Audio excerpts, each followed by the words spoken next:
Hello, it's Philip Taylor speaking from Richmond Green Chambers, and this morning I'm looking at an excellent book on the law of privilege from Oxford University Press. It's now in a second edition, and the general editor is Bankim, Thanki, Queen's Counsel, with a very substantial list of contributors. You can see the book here. Let me just show you it first of all.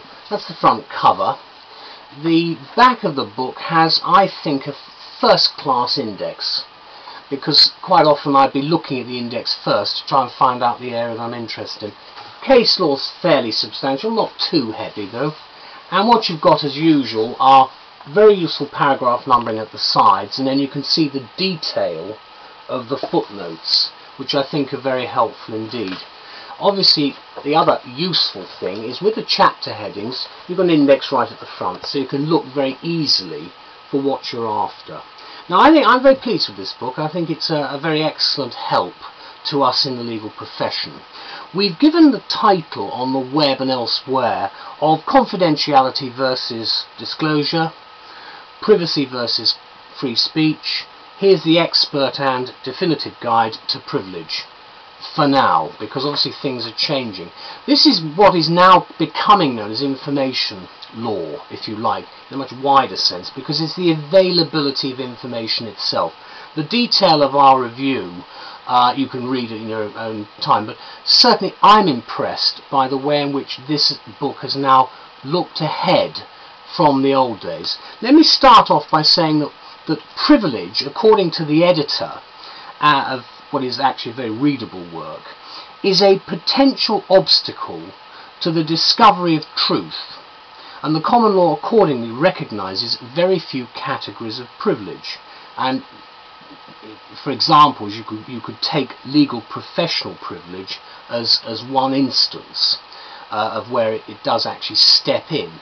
But as I'm sure you're all aware, there's a lot of twitching going on by the politicians and everybody else about what information should be available, especially in sort of rather more secretive societies, as far as the public sector are concerned in any event.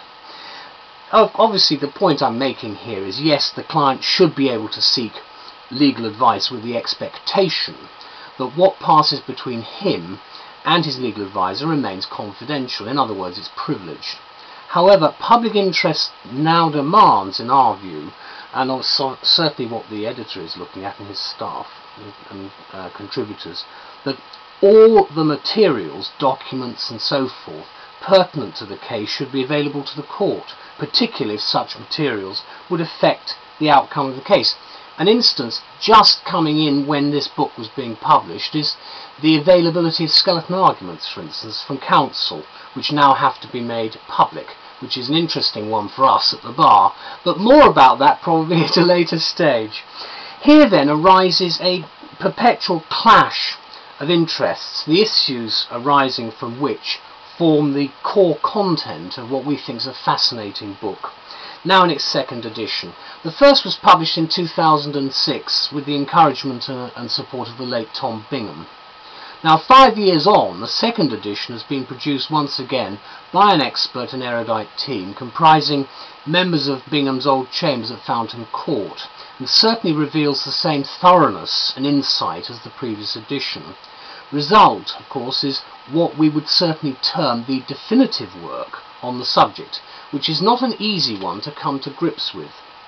Nonetheless, as Stephen Tomlinson points out in the foreword, the book is enjoyable to use and to read, and therefore a gift to just about every member of the legal profession, many of whom will confront this subject on an almost daily basis, particularly those who just know in their bones that the other side is hiding something on the grounds of privilege.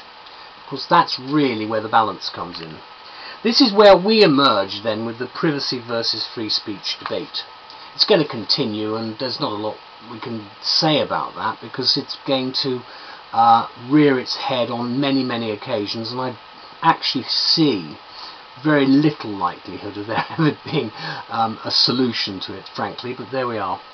Staying up to date in this area of law is therefore, in our view, a vital requirement for practitioners, and this is a book you really should have in your chambers or firm.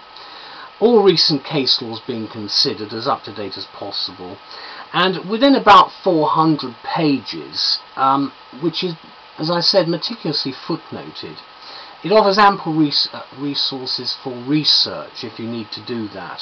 The detailed index, as I say, I think is really very helpful indeed, because that's where I would go to straight away if I'm looking for a particular thing.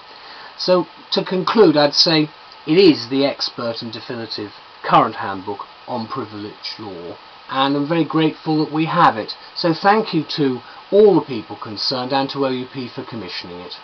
Bye-bye.